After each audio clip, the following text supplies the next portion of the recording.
Hello বন্ধুরা, তোমরা সবাই কেমন আছো? আশা করি অনেক ভালো আছো। তোমরা যারা পর্ন এডিক্টেড তাদের ভিতরে অনেকেই জানতে আগ্রহী বাস্তব জীবনে পর্ন অ্যাক্টররা কেমন হয়ে থাকে, তারা কি আদৌ বিয়ে শাদী করে এবং করলে কাকে করে, এবং বিয়ের পর আদৌ কি নীল তারকারা তাদের দাম্পত্য জীবনে সুখী হয়ে থাকে কিনা, এইসব প্রশ্নের উত্তরই আজকে আমি আপনাদের দেব।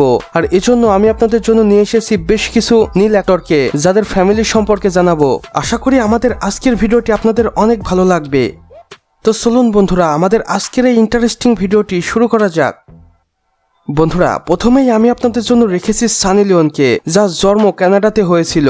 যদিও তিনি একজন ইন্ডিয়ান বংশোদ্ভূত, কিন্তু বেড়ে উঠেছিলেন কানাডায়। পরে তিনি নীল জগতে যোগ দেন এবং তারই এক সতীর্থ ড্যানিয়েল ওয়েবারকে বিয়ে করেন। তিনিও একজন নীল অ্যাক্টর এবং বিজনেসম্যান। পরবর্তীতে তাদের 3টি সন্তান হয়, যদিও সেগুলো সবই দত্তক নেওয়া। বর্তমানে সানি লিওনের একটি সুখের সংসার রয়েছে এবং তার সন্তানদের সাথে তার বন্ডিং অসাধারণ এবং তার হাজবেন্ডও তাকে অনেক বেশি ভালোবাসে। যদিও বর্তমানে সানি লিওন এবং তার হাজবেন্ড নীল জগৎ থেকে বাইরে বের হয়ে এসেছে এবং তারা বর্তমানে আমেরিকাতে বসবাস করছেন।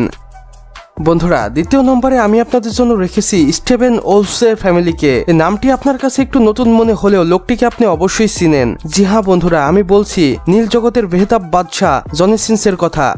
তিনি 2025 সালে এসেও নীল জগতে সমানভাবে জনপ্রিয়তা অর্জন করে রয়েছেন এবং ধীরে ধীরে তার জনপ্রিয়তা বেড়েই চলেছে। জনি সিন্সও বর্তমানে তার ফ্যামিলি নিয়ে অনেক সুখী রয়েছেন। তিনিও তার সতীর্থ কিসা সিন্সকে বিয়ে করেন। তিনিও রীতিমতো জনি সিন্সের সাথেই নীল মুভিতে কাজ করতেন এবং সেখানেই তাদের পরিচয় হয় আর ভালোবাসা হয়। এরপরে তারা 2015 সালে বিয়ে করেন এবং এখন 2025 সাল পর্যন্ত এই 10 বছর তাদের অনেক সুখী পার করছেন। বন্ধুরা, এবার আমি আপনাদের জন্য আমাদের ভিডিও 3 নম্বরে রেখেছি আরো এক সুপার কিউট নীল তারকাকে, যার নাম টেরা পেট্রিক। আপনারা যারা নীল মুভিতে আসক্ত তারা অবশ্যই টেরা পেট্রিককে চিনে থাকবেন। টেরা পেট্রিক তার জীবনকালে 2টি বিবাহ করেন এবং দুর্ভাগ্যবশত 2টিতেই ডিভোর্স হয়ে যায়। প্রথম বিয়ে করেছিলেন তিনি নীল মুভির ডিরেক্টরকে, যার সাথে তিনি প্রায় 5 বছর সংসার করেছিলেন এবং পরবর্তীতে তাদের ডিভোর্স হয়ে যায়। এবং তিনি দ্বিতীয় বিয়ে করেন তার সতীর্থ এবং পরবর্তীতে তার সতীর্থ ইভান সেলফলকে বিয়ে করেন এবং 2012 সালে তিনি একটি কন্যা সন্তানের জননী হন এবং এর কিছুদিন পর তাদেরও ডিভোর্স হয়ে যায়। বর্তমানে টেরা পেট্রিক সিঙ্গেল রয়েছেন এবং এখনো নীল মুভিতে ধুম মাসিয়ে কাজ করে যাচ্ছেন।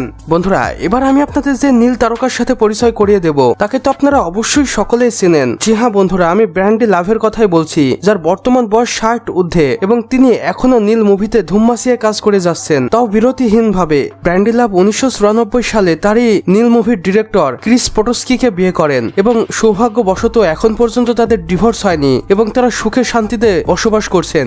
আর ব্র্যান্ডি লাভের ডিভোর্স না হওয়ার এই বিষয়টি পুরো বিশ্বকে অবাক করেছে। একজন পর্নস্টার হয়ে তিনি এত বছর সংসার করে যাচ্ছেন, তবে এক পুরুষের সাথে। এটা সত্যি অসম্ভব এবং মিরাক্কেলও বটে, যা ব্র্যান্ডি লাভ করে দেখিয়েছেন।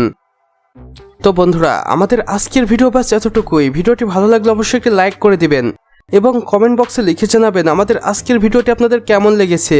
চাইলে বন্ধু বান্ধবদের সাথে শেয়ারও করতে পারেন। আর আমাদের চ্যানেলে নতুন হলে অবশ্যই ভিডিও নিচে থাকা লাল সাবস্ক্রাইব বাটনটিতে প্রেস করে চ্যানেলটি সাবস্ক্রাইব করে নিন এবং পাশের বেল আইকনে ক্লিক করে দিন, যেন আমাদের নতুন ভিডিওর আপডেট আপনার কোনোভাবেই মিস না হয়ে যায়।